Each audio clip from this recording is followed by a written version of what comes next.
right, gentlemen, the red light's on. It's go time. This is when it gets really, really like nervous. Like, oh my gosh, we're doing a podcast. See, you're sweating already. You're, woo-hoo, what do I do? What do I do? Fine.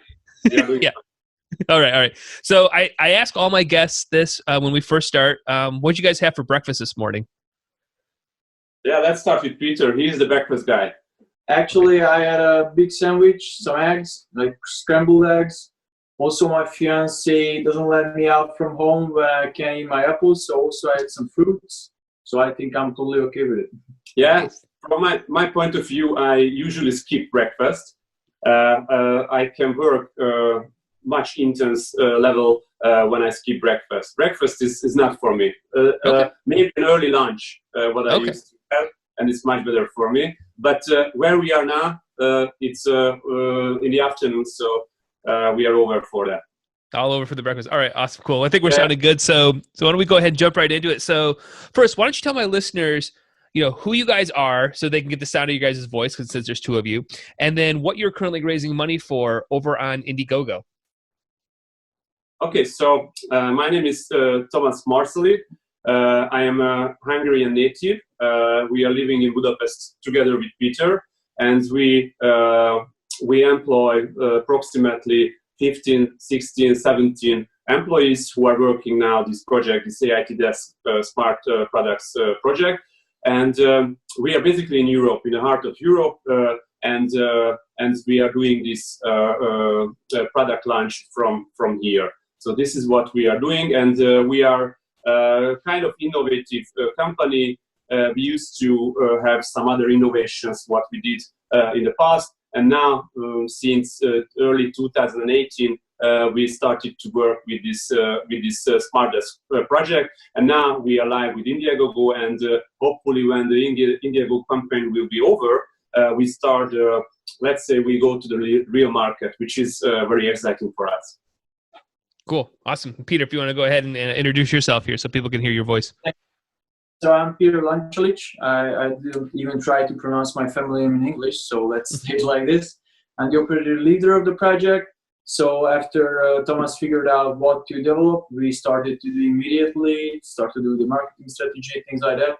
And after actually, because Thomas is a kind of a backer also in many projects in the past, so he figured out why not to try this project as a crowdfunding thing and go and enter the market as a crowdsourcing.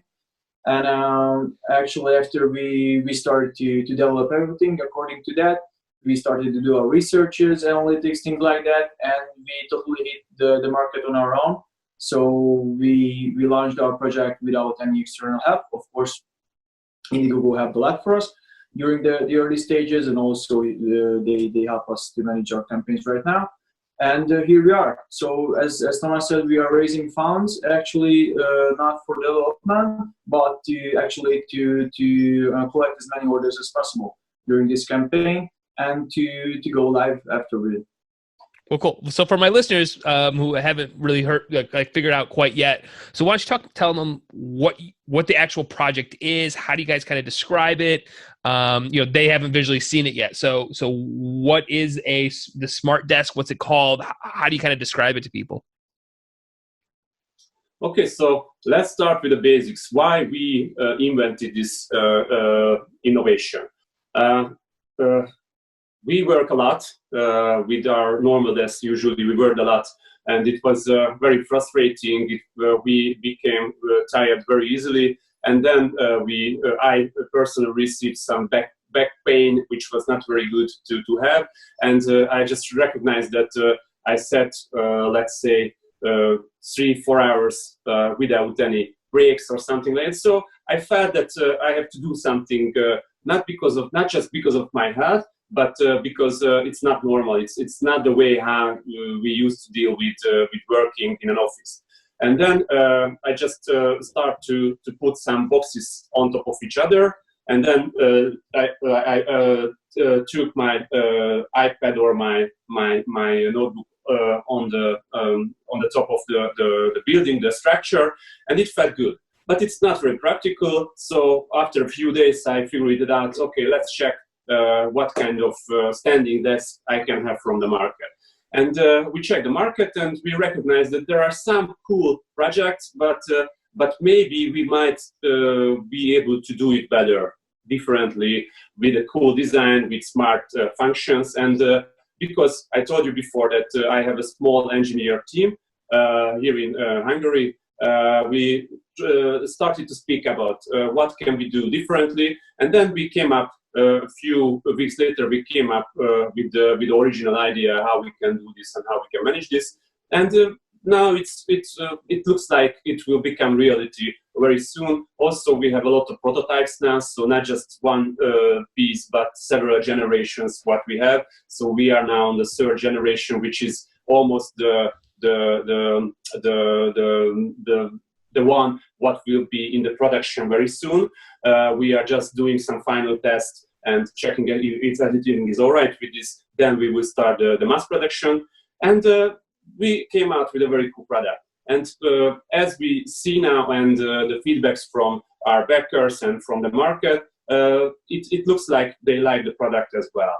So we are quite happy with the result now, and we are very excited what will coming next. Cool. So now that you guys kind of came up with an idea, as a team, what started your guys' first process? Because it's, making a desk feels, and a smart desk at that, it seems like a big undertaking. So what starts that process in terms of prototyping, sketching, drawing? What does that look like for you and your team? Well, so actually, we started to analyze the market first. As Tamás said, we started to check what kind of desks are available, what could be the weaknesses are, and how do they look like. And after we realized that actually they use almost the same shape of base, almost the same legs, not literally the same, but they look like the same and they work, function like the same. So we came up with the idea that first of all, the design should look different, and also it has to be cool in order to be able to compete with these already existing brands, which are of course well-known and also bigger companies. So after that, after we figured out how should it look like, these are not days, we are talking about a huge process here. Parallel with this, we started to agree with the functions. What kind of functions could be useful? What kind of topics could be implemented in an office environment? Let's see, like stress relief, like productivity, like health promotion. So we gathered together all these group of actually like tasks, or we can call it like I would like to call it, and we started to work out what kind of functions could be implemented in order to fulfill these groups. Let's say it like this. So, for example, productivity. What could productivity mean for us or for another person? So we made like surveys, researches, things like that, and after with really a slow process, things can become clear and more clear, and the product just appeared in front of us. And of course, we started to work out the details more deeply. So yes, as you said, first there's also drawings included, also design included, also the whole process was like more than a year in total. And after that's cool. So during that year of putting this, going through all this stuff, what was maybe one of the biggest roadblocks? Was there something that you found that you just, it's an idea, but it can't happen? Was there anything like that? Yeah, I think that the biggest block for us was the design. So we came up with the first design version. If somebody check our Instagram page, there are some old pictures where you can find an older version. I shouldn't say prototype, because we are not very proud of that product, but it's the basic how we think about this project. And the design changed a lot. And when we let's say spoke with a friend about how cool project we are willing to release very soon, and we showed them the pictures and the drawings and everything, and they said, yeah, it's very cool, the smart functions are great, but the design is okay, but they were not very satisfied with it. And then we get back together and we spoke about this, that how can we change the design? It's very important. Then we came up with the latest design what we are using now, and that was what changed everything, because at the beginning everyone was speaking about how cool the smart functions are, and but the design is something what you need to work on this. Now the design, maybe the design sells the product at first place, I can tell you, which is very good because the smart functions will be something what will lead to the satisfactory level what we would like to reach with our buyers. So it's a long-term thing. The productivity, the fitness, and the stress relief functions and everything what we can speak about later, of course. But the design is something what catches the eye at the first place, and it's something what we are very proud of right now.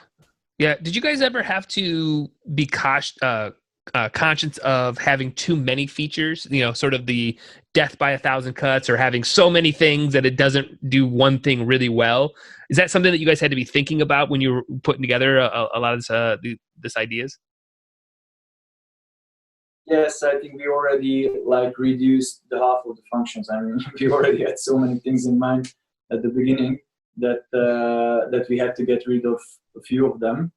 But after we decided to make it modular, so if somebody checks our Indiegogo page, it's clear that we have like different perks, not because we couldn't decide what to offer, but we were sure that we are not in the position to decide that who will be the ones. I mean, which functions will be the most favorable from our audience. So we decided to let them choose.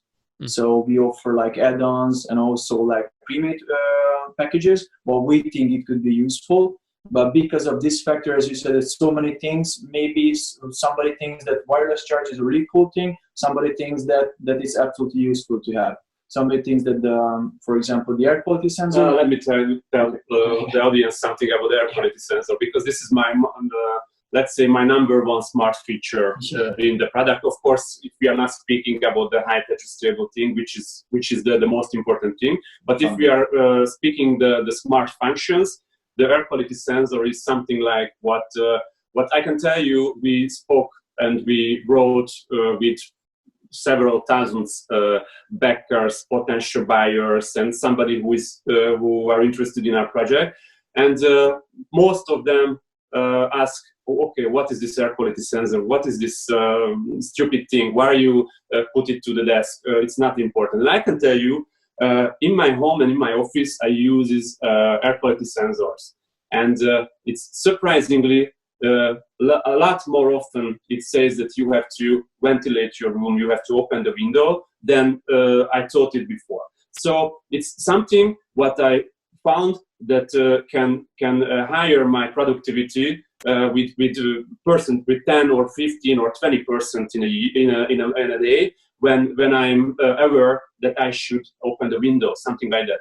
And this is something what later our buyers will recognize, and they will feel that how important this feature will be. And we are not speaking about an expensive built-in feature, because it's basically sensor, software, and electronics. So it's not a very big deal to implement. So the desk will be not the price will be not be in a different price level because of that.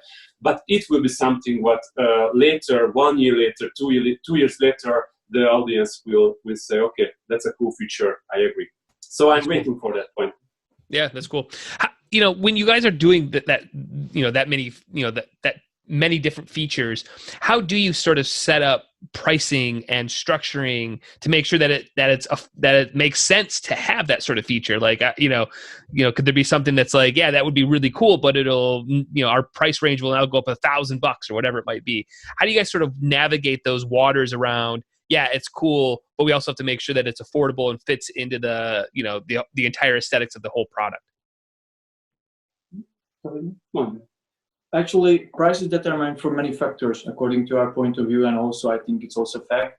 So when we summarize our functions, it has to be like divided into two groups. Some of the functions are self-developed, and some of the functions are also made with the cooperation.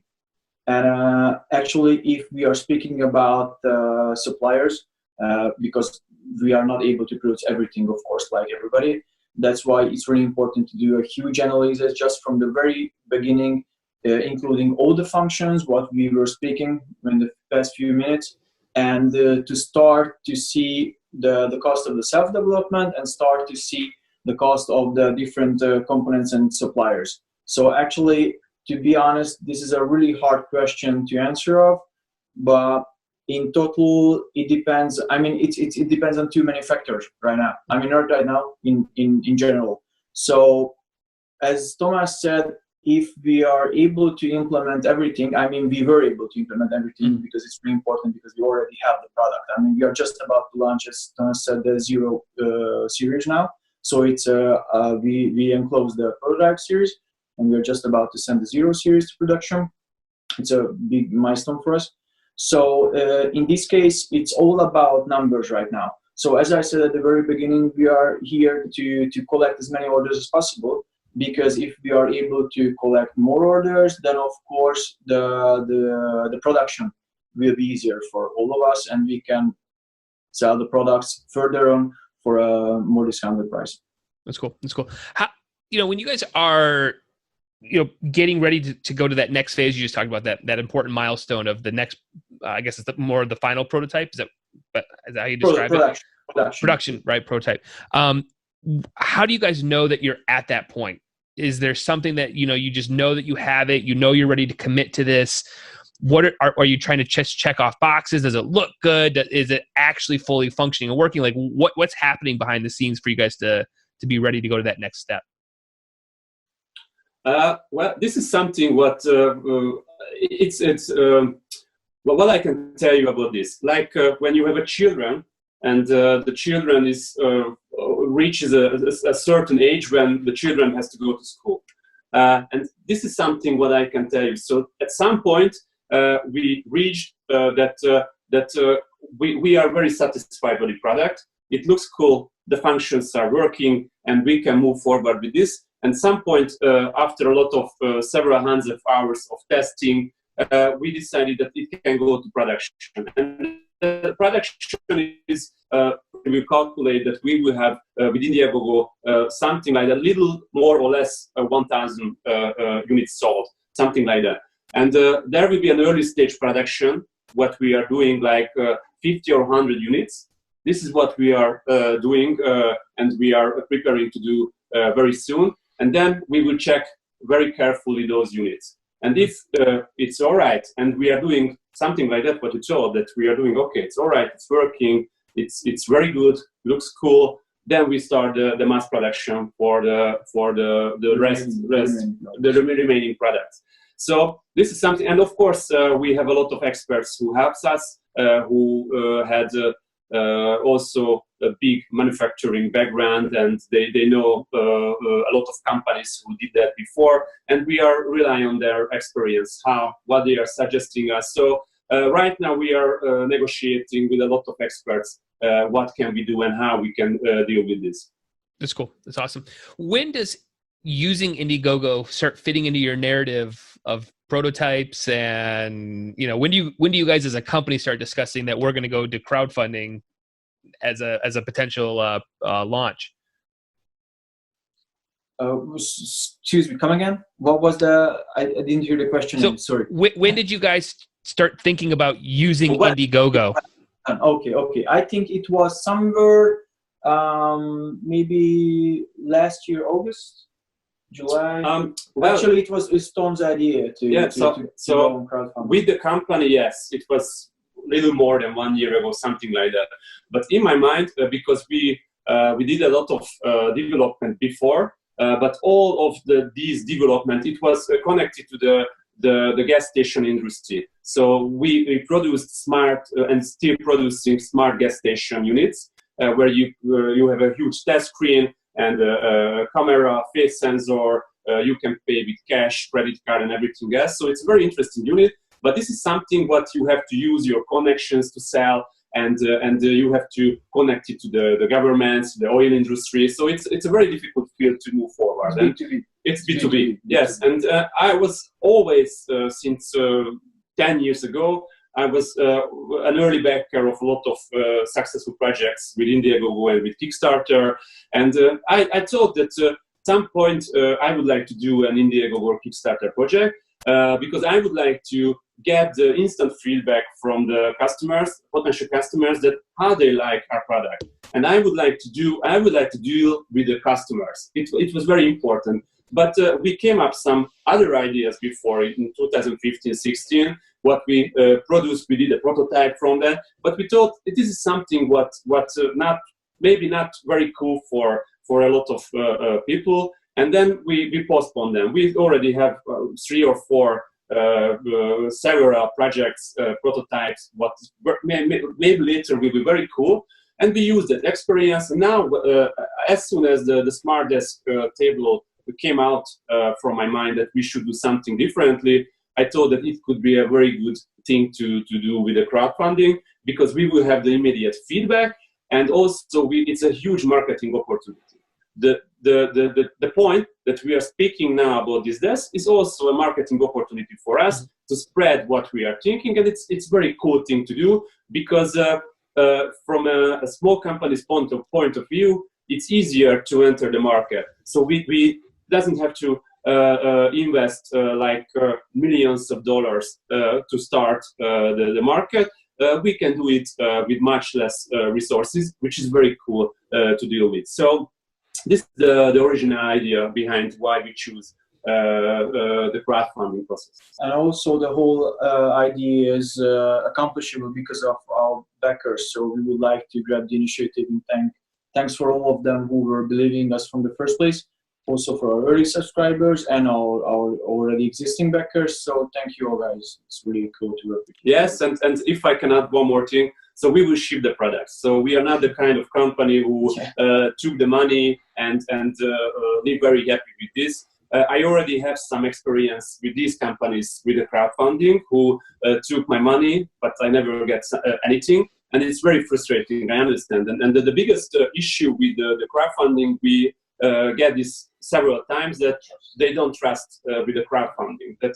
Because with the crowdfunding, it's not as strict when you are going to an e-commerce web shop and you buy something. So there are some options to be not 100% fair, and I totally understand it. The point is we will ship the products. This is only a marketing opportunity for us, and also a big happening to introduce ourselves. And we would like to do this very soon, and we will do this very soon, which is very important. So very soon the products will be there, and I hope it will spread as we would like to do. And one more thing, what I would like to tell you is that we have two different products: the Smart One and the Phantom One. They are in a different price range, and they look totally different. So the basics are same, but it's another level with the exclusive materials and the size and the built-in functions. So it's like the top version of our products, the Phantom One. And this is something it's very difficult for us to show this in pictures or in videos, that what difference the Phantom and the standard desk makes when you compare to each other.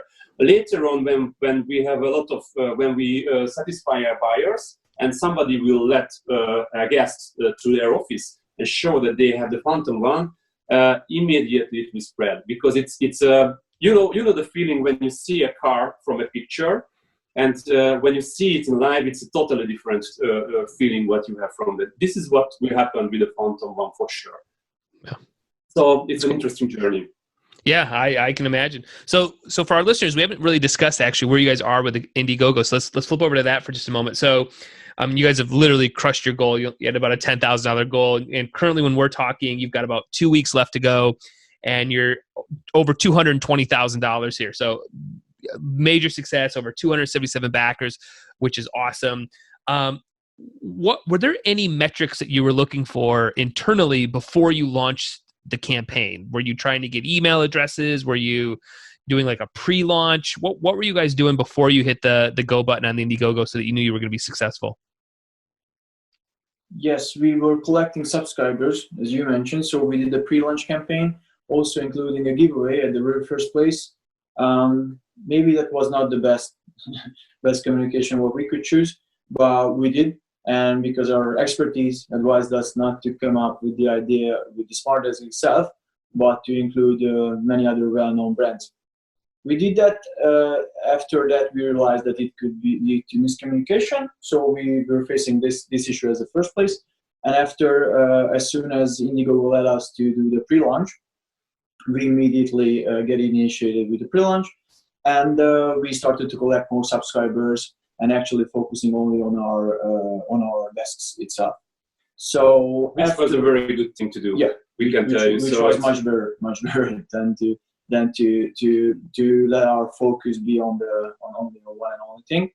And actually after that, like you had the question that when did we feel that the product is ready and it can go to production. It's also the same with the project. After a certain point, you have to make the decision that okay, now we have a few thousand K subscribers. It should be enough. They are listening to us. Maybe they didn't do anything according to the book. That's why we think that it's an important thing to say that if we did some mistakes, it's because we are totally youngsters in this whole thing, and we did our best in order to make the good communication. Maybe it wasn't 100%, but we wanted to do according to the book. Right now we do what we already know. We can understand because as I said, we read a lot of other campaigns, analytics, things like that, and everybody justified that the second, the third, the fourth campaign is much more successful. Now we know why, because it's really an interesting journey, as Tom said, and yeah, you learn a lot even during one day. I can tell you, especially by the day of the launch. So actually, we just felt that there is nothing else to wait for. We are ready with our past communication. We are ready. We know what we would like to reach. How should we like to reach it? And let's test it. As like the product, you can't hide it anymore. You have to put it into people's face. I mean, in a good way. Sorry about the expression. And let's see. We have to see what are the reactions. So far, we are not totally satisfied with our performance, but as I said, we are really grateful for the people who are backing us, and also we think that it's quite okay, and we look forward because of course there's an option in Indiegogo to stay on demand. So we would like to keep this campaign running online as long as it's worth to do it. Of course, parallel we start the production and also the deliveries. Yeah. Has there been anything that's sort of stood out in this campaign that you guys were not expecting? Is there, like a data point or like a country that's really supporting you? I don't know. Has there been anything that's just been like, man, I did not expect that? Okay, I can tell you our own country. So yes. We absolutely with the pre-launch, we focused to the US market. So it was 99% US market what we did. We thought that in the United States there are the people who will be interested in our product, and they have the resources to buy a premium priced product because if we compare our products to the market, you can find high adjustable desk for half price or something like that, of course. But this is something what very important. I think, of course, when you buy a car, you can buy a car for $15,000. And you can buy it for $200,000. Mm-hmm. So with the height adjustable desk, it's a very it's a new market, I can tell, and the audience maybe not very ready, and they don't understand why the products cost more. But because of the materials, because of the design, because of the building functions, because of the quality, it has to cost more. So it's very simple, very easy, and. Also, because of we decided to move into US because of those are the people who are familiar with the crowdsourcing. Our homeland, or even in whole Europe, only several countries know the fact that crowdsourcing even exists. Mm-hmm. So, as Tom said, that was the biggest surprise for us. That how many people started to back us when the press released our articles in our home country. Sorry, I missed that point.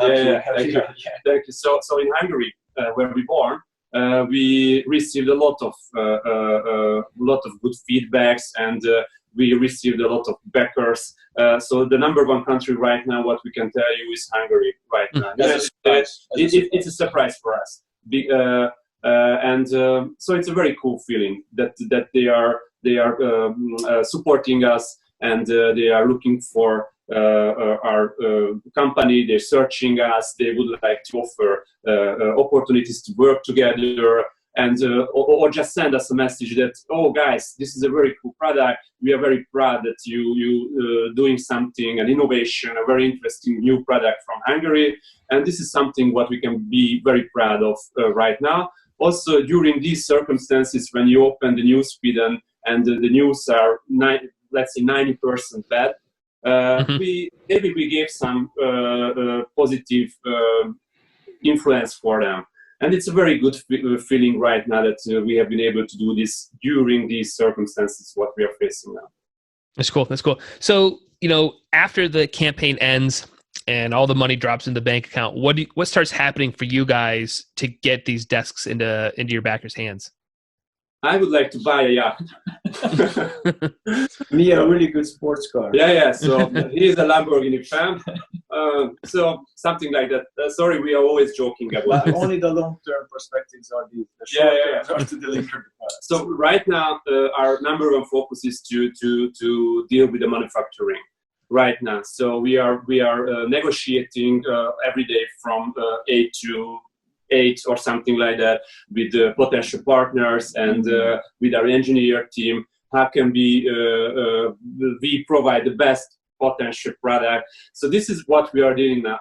Honestly, to tell you, the money arrives. It's not a very big deal for us now, because the production, the preparation costs 3, 4, 5 times more what we will have from the Indiegogo campaign. I told you it's a marketing opportunity for us. So, well, I can tell you that we will start the production and we will ship as soon as possible. And we would like to face as many potential buyers, as many happy potential buyers as we can. So this is our goal right now. And then, because then will be the real market starts for us, when they will tell to the friends and family that this is a cool project. I'm very proud that I did the crowdfunding. Even some skeptical voices told me that not to do this, but they did that, and it's very important. So we are thinking about long term and what could be the next generation, maybe later. So we would like to build a company which is a very long term company. So this is what we are doing now. I can tell you we are hiring new workforces, because I told you that right now we are 16, 17 people, mostly engineers and mechanical guys who help us, but it will be, and the customer support. Yes. They help us a lot, like 5 ladies, 0-24 because of the time difference, 6 between 9 hours. They are responding all the emails, Instagram comments, Facebook comments. Of course, I'm sure that they skip or miss some of them. Sorry about it. They do their best. So yeah, cool. They are really important factors, So we are hiring now. We are hiring now because from this point to, let's say, 45 days, we will start the manufacturing, and we have to have an experienced team who does that for us. So this is what we are doing now. And also, as Tom said, we moved to e-commerce and enter to the market, from crowdsourcing to the so-called original market. I mean, not original, but the conventional market.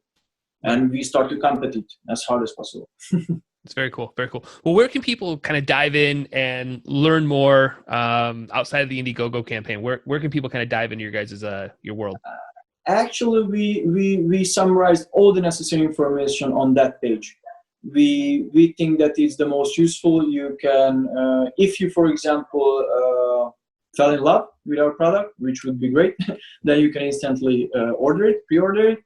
Or if you need to know more information and you couldn't find it on the newsfeed, in our storyboard, the content board on our Indiegogo page, you can send us emails or just leave a comment or do a post or something like that. And as I said, many people are here and supporting us and helping us to respond to all these comments. So I would suggest everybody to check our Indiegogo page, because really all the information are gathered together there. And if not, we are happy to help out. Also, we have a web page. What is honestly, it's a very basic web page, so it's nothing special. But we have been advised to do something like that. So when you have a very good, great web page, the people will spend a lot of time on your web page, and it's not good for the sales, because you cannot order in our own web page right now. You have to go to Indiegogo to pre-order the product, and that's why in the background we are doing a development. So we would like to change as soon as possible for a great 100% cool website with the option to customize your desk. You can choose the several options, and you will see it like it's like a configurator when you buy a good car, and you can change the color, you can change the functions, and you will see the end result. This is what we are working on the background right now. It has to be a very good customer option to deal with. This is what we are doing on the background. But right now, the best scenario is to have a basic website, what can lead the potential customers and buyers and backers to the Indiegogo page. This is what we are doing. But also we have a Facebook page, Instagram, YouTube. So there are, I think, several channels when they can find information for us. But we are very happy to answer all the questions, which we are doing since the day number one when we launched the product. Since last year, November. Yeah, yeah, basically. Very, very cool. Well, awesome, guys. I appreciate you guys both taking time out of your day here. I know you got a busy schedule with an active campaign going on and lots of stuff going on, a lot of plates spinning. For anybody out there looking for a very, very cool state-of-the-art desk, you got to go check out this campaign, because you guys have literally hit a grand slam with very, very cool features. And even me looking around my desk right now, I could get rid of like 7 things that are charging stuff right now. So yeah. Just that alone would be awesome. And I used to have a standing desk, and now I have a sitting desk, and I want to go back to the standing. So yeah, you guys have definitely done a great job with the design, and it looks like a really, really cool project. So I'll have everything in the show notes for you guys listeners out there. Make sure you guys go check it out. Back the campaign, support them, check them out on their websites and social media. And gentlemen, thank you so much for your time. I appreciate it. Thank you very much. Thank you so much. It was a pleasure. It was a pleasure for us. Awesome.